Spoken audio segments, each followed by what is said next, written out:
그 주중에 작년에 이제 등록하셨는데요.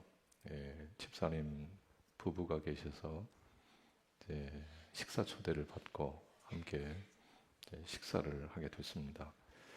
근데 그 집사님은 미국에서 이제 오랫동안 공부도 하시고 이제 학위도 받고 이제 가르치는 사역을 하시다가 이제 한국에 들어오셔가지고 이제 마지막으로 전대 교수로 사역을 하시고 이제 은퇴를 하셨습니다. 근데 이쪽 지역은 아니신데 이쪽 광주에 터를 잡고 지내시게 됐다 이제 이런 말씀을 하시면서 미국에서 지내는 그 삶의 모습들을 이제 함께 나누게 됐습니다. 저도 어느 정도 이제 거기에서 지내다 왔기 때문에 이제 상황을 아니까 저는 공감대가 형성이 돼서 좀 이런저런 말씀을 나눌 수 있었습니다. 그 가운데 우리 집사님 미국에 머물러 살아가실 때 그리고 저만 해도 한국에 대한 위상이 그렇게 높지 않았습니다. 뭐 차랄지 뭐 한국에서 만든 물건이랄지 특별히 한국 사람에 대해서 그렇게 높은 점수를 주지 않았습니다. 처음 이제 동양인을 이렇게 만나면 당신 뭐 차이니스 아니냐 아니면 재패니스 아니냐 이렇게 묻지 한국 사람이냐 이렇게 묻는 경우는 그렇게 많지 않았거든요.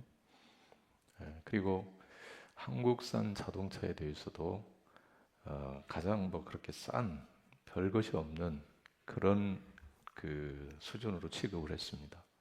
그러니까 한인들도 미국에 살아가는 동포들도 제가 지낼 때만 해도 한국 그 차를 선호하지 않았어요. 대부분이 일본 차를 탔습니다. 그래서 그 한인 교회에 이제 가서 예배를 드리는데 그 주차장에 보면 일본 차들로 가득 주차장이 차 있는 그런 모습을 보게 됐어요. 일면 처음에는 그 문화 충격 같은 것이 있더라고요. 한국에 살 동안에는 일본을 그렇게 욕하고 그러던 사람들이 미국에 가서 다 일본 차만 타고 다니는가 이제 그런 생각이 들었는데 살아가면서 보니까 그럴만 하겠다는 생각이 들어요. 왜냐하면 일본 차는 사면 잔고장이 별로 없어요. 그리고 다시 팔 때 중고로 샀을 때의 가격을 거의 보장을 받습니다. 그러니까 손해나는 장사 하고 싶지 않은 거죠. 그러니까 일본 차를 많이 탔던 그런 기억이 있습니다. 그런데 최근에 보면 최근에 보면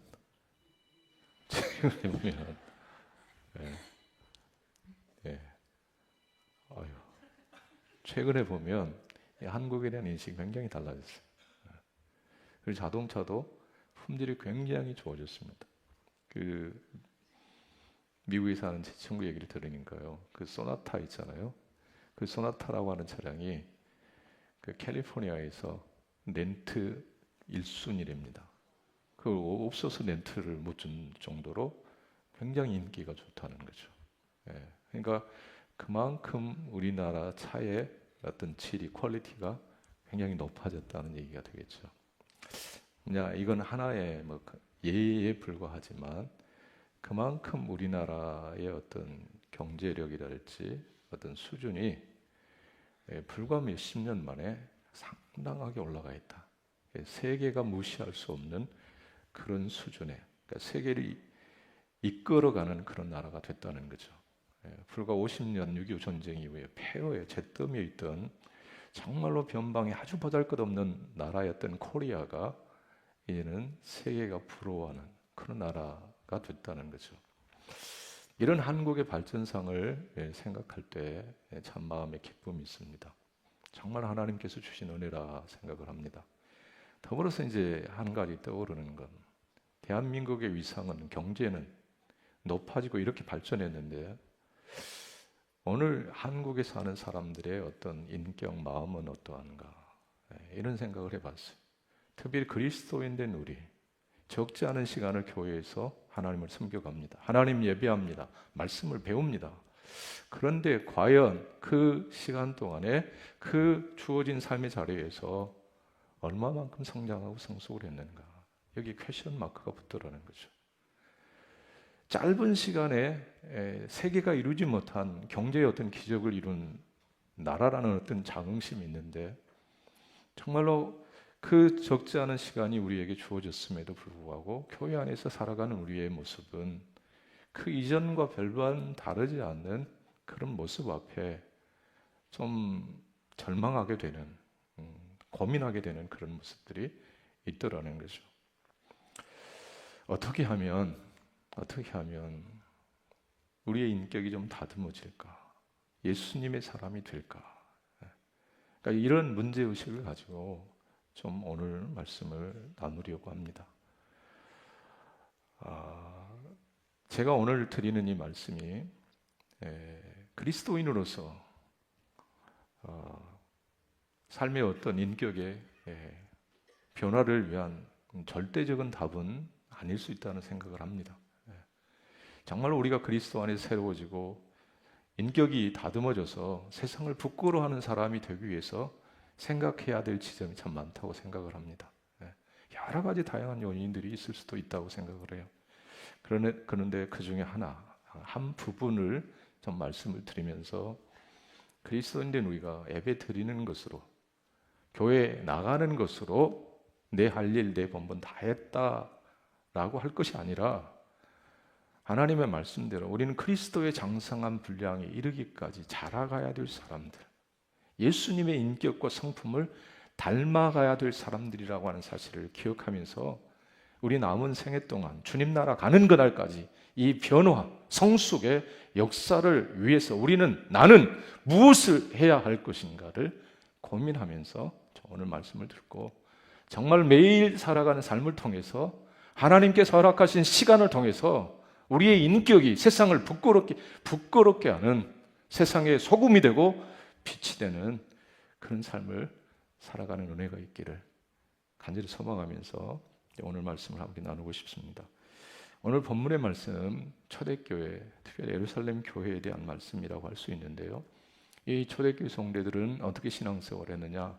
날마다 마음을 같이하여 성전에 모이기를 힘썼다. 그리고 집에서 떡을 떼며 순전한 마음으로, 그리고 기쁨과 순전한 마음으로 음식을 먹고 하나님을 찬미했다. 날마다 성전에 모이기를 힘썼고요, 떡을 뗐고요, 기쁨과 순전한 마음으로 음식을 먹고 하나님을 찬미하고 예배했습니다. 그럴 때 칭찬을 받았습니다. 하나님께서는 이 교회 위에 구원받는 자들을 더해 주심으로 교회가 부흥하고 성장하는 역사가 있었다. 오늘 말씀하고 있습니다. 이 말씀 속에 초대교회 성도들, 특별히 예루살렘 교회 성도들은 어떻게 신앙생활을 했는가 하니, 날마다 마음을 같이하여 모이기를 힘썼다. 성전에 모이기를 힘썼다. 오늘날로 얘기하면 교회에 모이기를 힘썼다. 그렇게 말씀하고 있습니다. 하루 이틀이 아니고요, 날마다 그렇게 했다. 오늘 성경은 말씀하고 있습니다. 여러분, 우리 가운데도 일주일 단위로 이렇게 생각해 볼 때 날마다 교회에 오시는 분이 계세요. 근데 대부분의 성도들은 일주일에 몇 번 오시죠? 한 번 오시는 분들이 주류를 이루실 것입니다. 그 80대 20의 법칙처럼 어쩌면 이 교회 안에 20 정도의 성도들은 매일 오신다고 해도 과언이 아닐 거예요. 근데 대부분의 성도들은 주 1회 오는 것도 쉽지 않죠. 오늘 주일입니다. 예배 드리는 날입니다. 하나님이 구별하여 복 주신 날입니다. 그런데 예배 드리러 가려고 하는데 문제가 터지잖아요. 사고가 나잖아요. 전혀 뜻밖의 일들이 일어납니다. 그러니 예배 자리에 못 갑니다. 한 주 빠져버리면 2주 되고 2주, 3주 되고 한 달 동안 교회 못 가는 경우도 있어요. 근데 오늘 초대교회 성도들은 한 번만 가는 게 아니고요, 에브리데이, 매일 성전에 갔다, 교회에 갔다, 그렇게 말씀하고 있습니다. 저들은 도대체 어떻게 매일 날마다 하루도 빼지 않고 교회에 갈 수 있었을까? 오늘 우리 시대와는 다르니까 시간이 넉넉하니까, 할 일이 별로 없으니까 그렇게 교회에 갔을까? 그런 건 아닐 겁니다.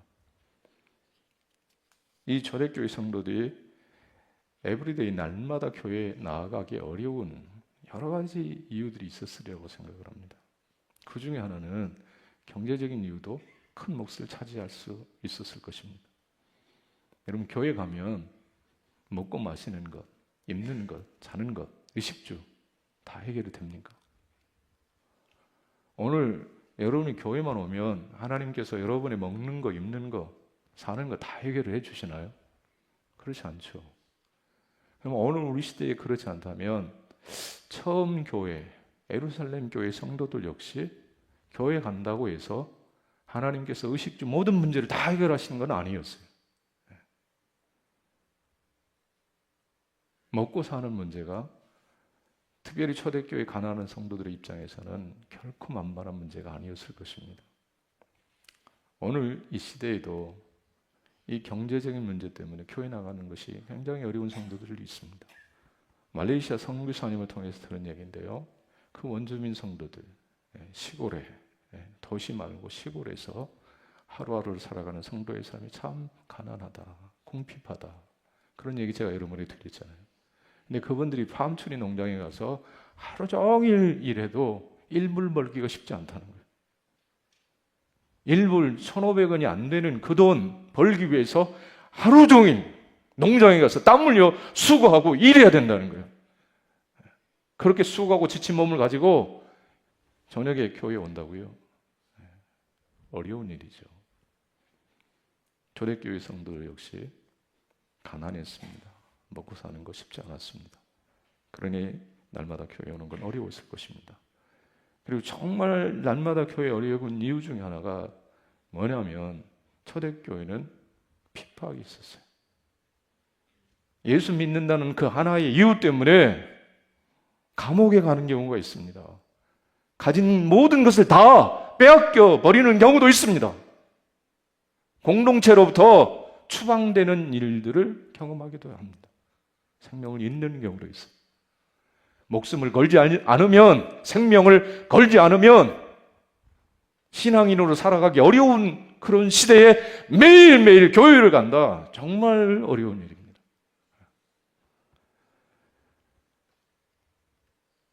뿐만 아니라 여러분도 경험하시는 일이지만 여러분 사람과 사람이 모이면 거기에는 항상 좋은 일만 있는 게 아니에요. 다툼과 갈등이 일어나요. 성숙한 신앙의 사람들이 모이면 그 다툼과 갈등은 좀 줄어들겠지만 완전히 사라지는 것은 아닙니다. 사람들이 모인 곳에는 그 어느 단체가 됐든지 간에 반드시 다툼이 있습니다. 갈등이 있습니다. 왜 그러느냐면 사람이 완전한 존재가 되지 못하기 때문에 그렇습니다.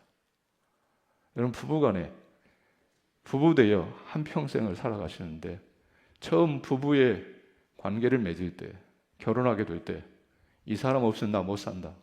그렇게 해서 여러분 결혼하셨죠? 아니에요? 그런 분들이 대부분일 거예요. 그런데 같이 살아보니까 어떠세요? 싸울 일이 한 번도 나는 없더라. 내가 지금까지 살아오면서 싸울 일은 일도 없었다. 매일이 행복했다. 그런 분 계시면 제가 오늘 점심을 대접해 드릴게요. 네. 그런 분이 별로 없을 거예요. 안 싸우는 이유는 속으로 사귀고 말 안 하고 이해하려고 노력을 하니까 그 싸움의 횟수가 좀 줄어드는 것이지, 싸울 일이, 얼굴 붉힐 일이, 갈등할 일이 전혀 없는 건 아니더라는 거죠. 여러분, 교회 안에 들어왔어요. 부부 관계를 벗어나서 성도의 관계로 교회 안에 들어와서 믿음의 길을 걸어갈 때 여러분 다툼 있어요, 없어요? 제가 어제 지난주에도 주님이 가라고 하신 그 바다, 항해의 여정을 떠날 때 풍랑이 있다고 그랬어요, 없다고 그랬어요? 지금까지는 풍랑이 없는 잔잔한 바다를 가고 계실지 몰라요. 그런데 2월 되고 3월 되면 곧 풍랑이 있다, 없다? 있을 겁니다. 작은 풍랑이면 금세 넘어가지만 태풍이 불어오면 배가 뒤집힐 것 같은 엄청난 바람이 불어오면 어려워요. 정말 어려워요. 교회 안에 들어가 보니까 그런 갈등이, 어려움이 많이 있는 거죠. 그런데 날마다 간다고요? 날마다 성전을 찾아간다고요? 날마다 예배를 드린다고요? 어려운 일이죠. 결코 쉽지 않은 일입니다.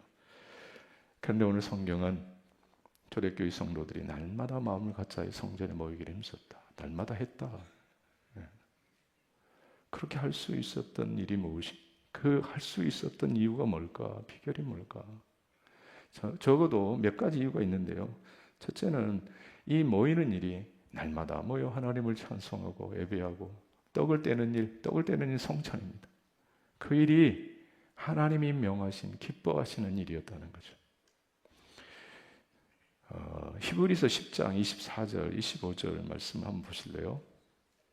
서로 돌아보아 사랑과 선행을 격려하며 모이기를 피하는 어떤 사람들의 습관과 같이 하지 말고 오직 권하여 그날이 가까움을 볼수록 더욱 그리하자. 서로 돌아보아 사랑과 선행을 격려하라. 그런데 모이기를 피하는 자들이 있다고 그랬어요. 모이기를 피한다는 말은 모이기를 그만두는 자들, 모이기를 싫어하는 자들이 있다는 거죠. 근데 그렇게 하는 자들과 같이 하지 말라. 모이라는 거예요. 모여서 사랑을, 선행을 서로 격려하라, 위로하라, 이렇게 말씀하고 있어요. 이 말씀을 성도들은, 적어도 초대교회 성도들은 이 말씀 앞에 순종했다라고 하는 사실입니다. 성도는 어떤 사람들이냐? 말씀이 기준되어 살아가는 사람들, 그들이 그리스도인이요 예수님을 믿는 사람들이라 할 수 있습니다. 해야 되고 하지 말아야 되는 그 기준이 뭐냐? 주님의 뜻이면 하는 거예요. 주님이 하지 말라고 하면 안 하는 거예요. 이게 성도예요. 주님이 가서 예배 드리라, 서로 사랑해라, 격려해라, 그러면 하는 거예요. 죄 짓지 말라, 살인하지 말라, 우상 만들지 말라, 하나님이 하지 말라고 하시면 아무리 하고 싶어도 안 하는 사람들, 그들이 그리스도인이라는 사실입니다. 초대교회 성도들의 마음속에 이 마음이 있었어요. 에브리데이, 매일 날마다 하나님이 연합하는 거, 하나님이 기뻐하시고 원하시는 일이라고 하는 사실을 깨달으니, 확신이 있으니 저들은 핍박이 있어도, 고난이 있어도, 먹고 사는 게 힘들어도 교회에 나갔다라는 것입니다. 그리고 그렇게 교회에 나갈 때, 예배를 드릴 때 하나님께서 주시는 은혜가 있어요. 여러분 3부 예배 오셨는데, 여러분 많은 분들이 3부 예배 고정적으로 나오시죠. 그런데 3부 예배 오셨는데 늘 허전한 마음으로, 답답한 마음으로 이 예배 자리를 일어나서 여러분의 삶의 자리로 가신다면 3부 예배에 오시는 걸음은 굉장히 무거울 거예요. 그리고 고민하실 거예요. 계속 3부 예배 내가 나가야 되나? 계속 우남교회 내가 나가야 되나? 교회가 많은데 내가 왜 우남교회 3부 예배를 나가야 되는지 고민하게 되실 겁니다. 그리고 언젠가는 그 자리를 떠나가 버릴 거예요. 그런데 3부 예배에 갔더니 내게 주시는 하나님의 은혜가 있어요. 주님의 임재와 영광 앞에 머물게 됩니다. 몸과 마음이 회복이 돼요. 영혼이 치유가 돼요. 그럴 때 3부 예배 나오는 걸음은 가벼운 걸음이 될 것입니다. 누가 가지 못하게 막아도 아니라고 나는 가야 된다고, 그렇게 나올 것입니다. 그러면 초대교회 성도들은 그 예배 자리에서 어떤 은혜를 만났을까? 하나님은 어떤 은혜를 주셨을까? 46절, 47절 말씀 다시 한번 보시겠습니다. 날마다 마음을 같이하여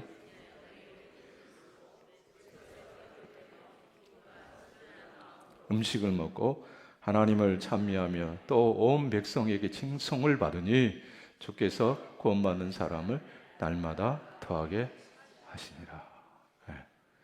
날마다 모여서 한 일은요, 세상 염려하고 근심하는 일이 아니었어요. 자기 자랑하는 일이 아니었어요. 떡을 떼고 성찬에 참여하고 하나님을 찬미하고 하나님을 예배했어요. 그럼 성찬은요, 십자가의 사랑을 나누는 자리, 그 십자가 사랑으로 들어가는 자리, 성찬이에요. 하늘 식탁 앞에 주님과 교제하는 시간, 그게 성찬이요. 주님이 나를 위해 피 흘려 주셨습니다. 주님은 하늘 생명의 떡 되어 내게 오셔서 그 생명 양식으로 내게 먹이셨습니다. 힘을 주셨습니다. 그 성찬에 새겨진 성찬을 통해 주신 놀라운 은혜와 사랑 앞에 저들의 마음 깊은 곳에서 감격의 찬양이, 형언할 수 없는 평안이 밀려와 하나님을 예배하는 거예요. 그러니까 가고 싶은 거죠. 예배에 참여하고 싶은 거죠. 여러분, 누군가에게 식사 초대를 받으신 적이 있으실 겁니다. 지금까지 살아오면서 여러분을 정말 아끼는 사람이, 사랑하는 사람이 정말 아름다운 식탁을 준비하고 귀한 식탁을 준비하고 여러분을 초대했어요. 아버님과 진수성찬이 차려져 있어요. 그냥 보기만 해도 배가 불러요. 먹음직스럽습니다. 그리고 초대한 그분이 이런저런 얘기를 들려주는 거예요. 잘 오셨다고. 정말 초대 영해 주셔서 고맙다고. 이거 드시라고, 이거.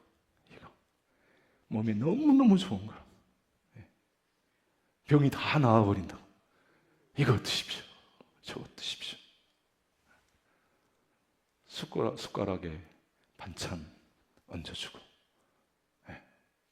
고맙다고, 감사하다고. 그런 자리 여러분 날마다 가고 싶지 않으세요? 가기 싫어요?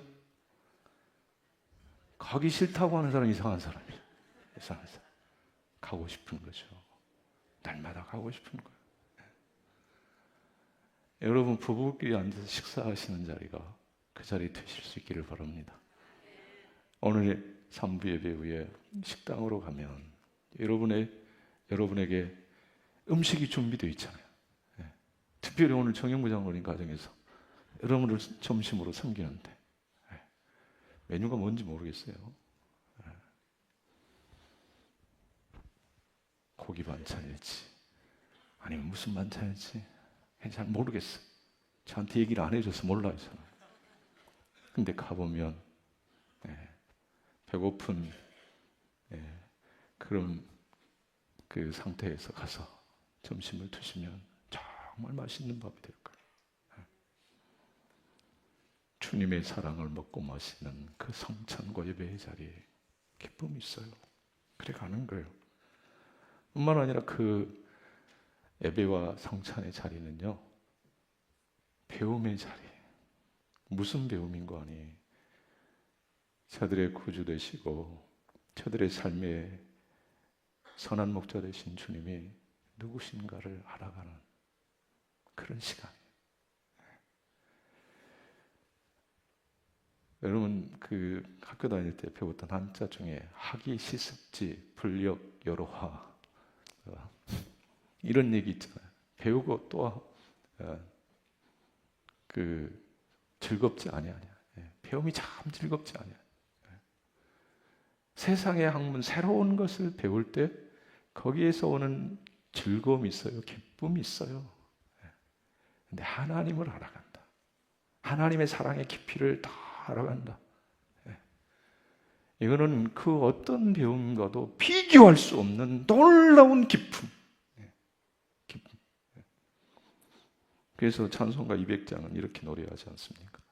달고 오묘한 그 말씀, 생명의 말씀은 귀한 그 말씀 진실로 생명의 말씀이 나의 길과 믿음 밝히 보여주니 아름답고 귀한 말씀 생명샘이로다.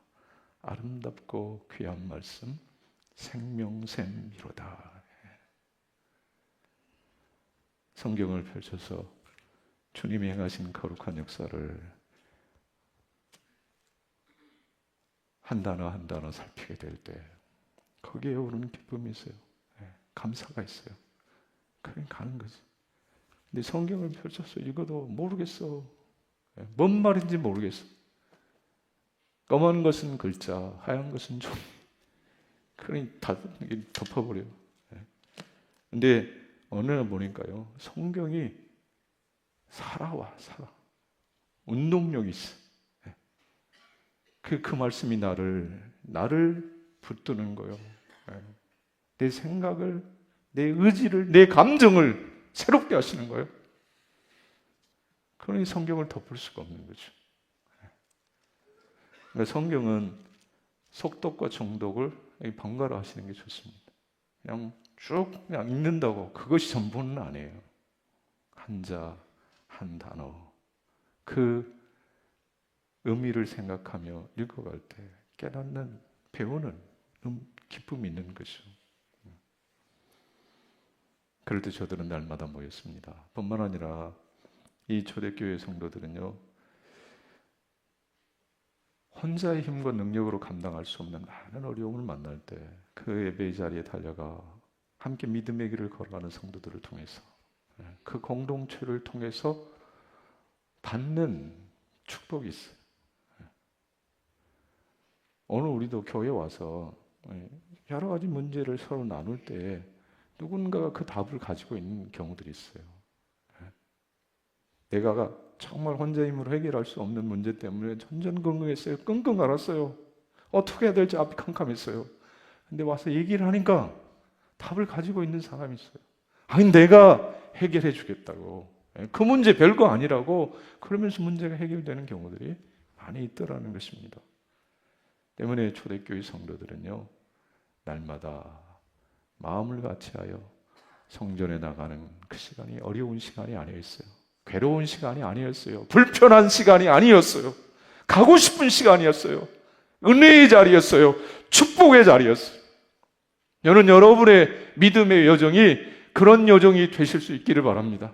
교회 가는 것이 부담스러운 시간이 아니에요. 억지로 끌려가는 시간이 아니에요. 감사로 자원함으로 달려가는 축복의 시간이 되실 수 있기를 바랍니다. 그렇게 교회에 나아갈 때 그 교회에서 하나님의 은총을, 십자가의 사랑을 덧입을 때 저는 믿습니다. 거기에 비로소 그리스도인의 성숙과 변화가 따라온다라는 사실을. 그러니 모이셔야 됩니다. 예수님은 어떤 분이시냐? 공동체로 역사하시는 분. 우리가 믿고 섬기는 하나님은요, 삼위일체 하나님이라고 그렇게 얘기하죠. 하나님은 삼위일체로 존재하시고 삼위일체로 역사하시는 분이세요. 에베소서의 말씀을 보면 저와 여러분이 믿고 섬기는 예수님께서, 하나님께서 어떻게 구원의 역사를 이루으셨는지를 이 삼위 하나님의 사역론적인 관점에서 설명을 하고 있어요. 성부 하나님, 그분은 타락한 인생을 구원하실, 구원의 역사를 계획하고 계시는 하나님이시라고 소개합니다. 성자 예수 그리스도, 그분은 성부 하나님께서 계획하신 구원의 거룩한 역사를 성취하시는 분. 어떻게 성취하셨느냐? 친히 사람의 몸을 입고 이 땅에 오셔서 십자가에 달려 죽으시고 3일 만에 다시 부활하심으로 인간의 모든 죄와 사망을 해결하시고 구원의 역사를 성취하셨노라. 그리고 성령 하나님, 그분은 성부 하나님이 계획하시고 성자 예수 그리스도께서 성취하신 그 구원의 역사를 보증하시고 믿게 하시는 분, 그분이 바로 성령 하나님의 역사다. 예수님은요, 이렇게 삼위로 존재하시고 삼위로 역사하시고 그 삼위 하나님의 존재 방식대로 성도들을 모으게 하시고 그 모임 가운데 일하시고 역사하시는 분, 그분이 바로 저와 여러분이 믿고 섬기는 하나님이십니다. 예수님은 마태복음 18장 20절에 이렇게 말씀하고 있습니다. 같이 한번 보겠습니다. 두세 사람이 내 이름으로 모인 곳에는 나도 그들 중에 있느니라. 자, 오늘 이곳 산부 예배 자리에 주님이 계실까요? 안 계실까요? 계십니다. 주의 이름으로 모인 곳에 주님이 함께 하시겠다 약속하셨기 때문에 이 예배 가운데, 우리의 모임 가운데 주님은 함께 하시는 줄로 믿습니다. 문제는 뭐냐? 이 함께 하시는 주님을 우리가 만나느냐, 느끼느냐, 경험하느냐. 그 주님을 만날 때, 그 주님이 우리 안에 역사하실 때 그때 비로소 바뀌는 거예요. 변화되는 거예요. 여러분, 앞서 제가 우리 대한민국이라는 나라의 경제 성장과 우리 신앙의 모습을 한번 비교하면서 경제는 발전했다, 정말 눈부실 정도로 발전했다. 그런데 우리 그리스도인 된 우리의 인격과 신앙의 성숙은 더디기만 한다, 어쩌면 퇴보했는지도 모른다, 그런 말씀을 드렸어요. 이 말씀 앞에 누구도 나는 아니라고 얘기할 사람이 어디 있겠습니까? 다 교회 안에 들어와 있는 우리는 다 이 질문 앞에, 이 문제 앞에 고민하는 마음, 문제의식을 가지고 믿음의 길을 걸어가야 된다고 생각을 해요. 단순히 종교인으로 살았다고 그 세월을 만족하면서 믿음의 길을 걸어가서는 안 된다는 거죠. 뭔가 그리스도인다운 모습이, 변화가, 성숙이 뒤따라와야 된다는 것이죠. 2024년보다 2025년의 믿음의 생활이, 믿음의 모습이 조금 달라져야 돼요. 변화돼야 돼요. 그러기 위해서 우리는 모임 가운데로 초대교회 성도들처럼 달려가실 수 있어야 된다는 거죠. 모임 가운데 주님이 일하시기 때문에, 모임 가운데 주님이 역사하시기 때문에 그렇습니다. 먼저 여러분, 우리가 달려가야 될 자리에 이 예배의 자리입니다. 주일 예배의 자리입니다. 이 예배의 자리를 그냥 시시하게 우습게 생각하시면 안 돼요. 이렇게 반문하시는 분이 혹 계실지 모르겠어요. 나는 지금까지 신앙생활 하면서 한 번도 주일을 어긴 적이 없습니다. 1년 52주 꼬박꼬박 주일 지켰습니다. 그런데 왜 내 삶에는 아무런 역사가 없을까요? 여러 가지 원인을 분석해 볼 수 있을 것입니다. 1차적으로 목회자는 저의 책임이 있다고 생각을 해요. 예배를 인도해 가는 저에게 많은 책임이 있어요. 그리고 또 하나, 성도 여러분이 기억하셔야 될 게 있습니다. 오늘 말씀에 마음을 같이하여 성전에 모이기를 힘쓰고, 몸뚱이만 와 있어서는 안 된다는 거죠. 이 3부 예배 시간, 여러분 몸은 얼마든지 여가 있어요. 오셨으니까 몸이 여기 있어요. 근데 여러분의 생각이, 여러분의 의식이, 여러분의 중심이 예배에 모아지지 않으면 1년 52주 교회에 머물러 있었다고 해도 하나님과 상관없는 예배일 수 있다는 거죠. 마음을 두셔야 돼요. 마음을 담으셔야 돼요. 그리고 예배하셔야 돼요. 이 예배 자리에 오셔야 됩니다. 시편 107편 9절에 하나님은 이렇게 말씀합니다. 저가 사모하는 영혼을 만족해 하시며 줄인 영혼에게 좋은 곳으로 채워 주심이로다. 사모하는 영. 여러분 갈망, 간절함, 그 마음이 주님이 찾으시는 마음. 제가 작심삼일 말씀을 드리면서 우리가 작심삼일로 끝나버리는 이유 가운데 하나가 이 갈망이요, 간절한 열망이요. 이게 부족할 때가 많아요. 이거 아니면 안 됩니다. 생명을 건다면 거기에 반드시 역사가 있을 텐데 그렇게 하지 못하는 경우들이 많다는 거죠. 예배의 자리, 주일 예배의 자리, 그는 다른 무엇과 바꿀 수 없는 생명이라고 하는 사실을 기억하시면서 오셔야 됩니다. 두 번째는 동산 모임입니다. 이 동산 모임도 여러분은 쉽게 생각하실 수 있어요. 주일 예배 한 번 드리면 됐지, 또 무슨 놈의 동산 모임이야, 나는 안 가. 제가 여러분에게 말씀을 드립니다. 그것이 주님의 뜻이라면 오지 마세요. 주님이 여러분에게 동산 모임 가지 마라, 또 거기 가면 큰일 난다, 절대로 가지 마라, 주님이 이렇게 이르신다면 절대로 가지 마세요. 절대로 오지 마세요. 큰일 납니다. 근데 만약에 여러분이 믿고 섬기는 예수님께서 가라고 하시면 그때는 핑계대지 마세요. 그리스도인은 말씀 따라 사는 사람이라고 그랬어요. 내 생각, 내 뜻대로 사는 사람이 아니라 주의 뜻대로 사는 사람들, 그들이 그리스도인이라고 말씀을 드렸어요. 그러니까 주께서 여러분에게 동산 모임이 은혜의 자리요, 축복의 자리요, 반드시 가야 될 자리라 그렇게 이루신다면 가세요. 동산 모임, 주일 1, 2, 3부 예배를 그대로 옮겨놓는 예배가 아니라 당신네 교수님 오셔서 하신 것처럼 하나님의 역사를 기억하고 감사하는 자리, 그 자리가 동산 모임, 가정 예배의 자리예요. 그냥 가십시오. 가셔서 섬기십시오. 가셔서 섬김을 받으려고 하지 말고 섬기십시오. 그러면 배움이 있을 겁니다. 은혜가 있을 겁니다. 그리고 동산 모임을 통해서 주시는 은혜를 받을 때 우리의 인격이, 우리의 삶이 다듬어지고 깊어지는 것이죠.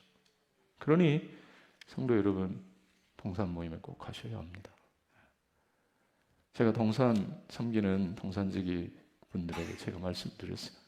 보고서를 만들고 매주 각 동산의 식구들이 예배에 오셨는지 오시지 못했는지 살피시라.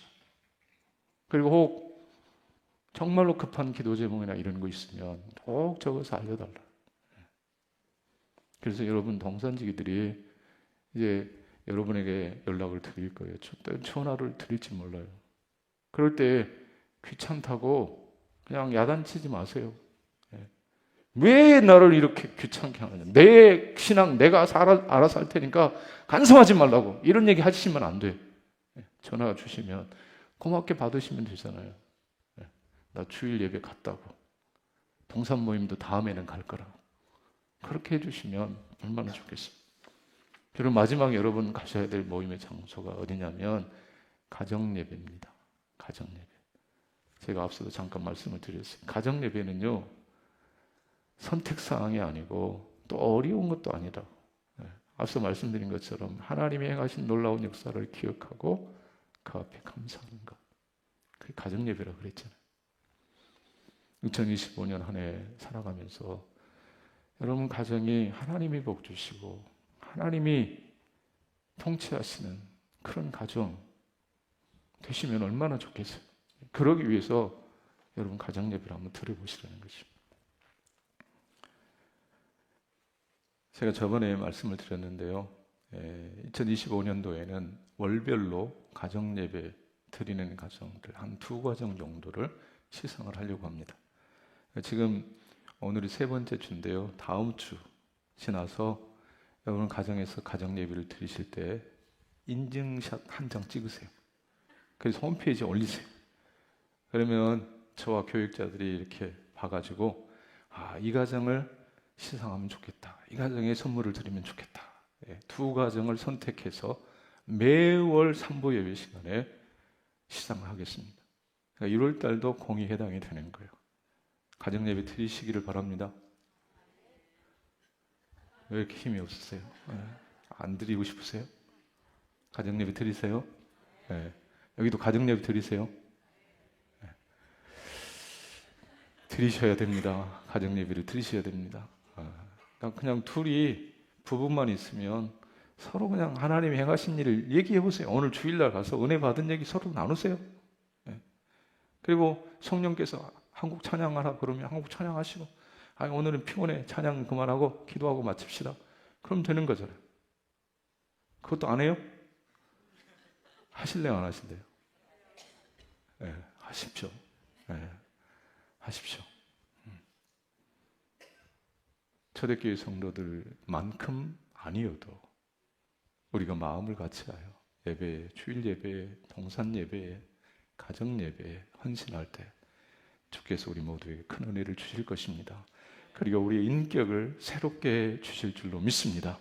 온유 겸손하신 그리스도를 닮아가는 영광스러운 그리스도의 제자 되게 하실 줄로 믿습니다. 그 길을 기쁨으로 함께 걸어가시는 우리 연합의 성도들 다 되시기를 주님의 이름으로 축복합니다.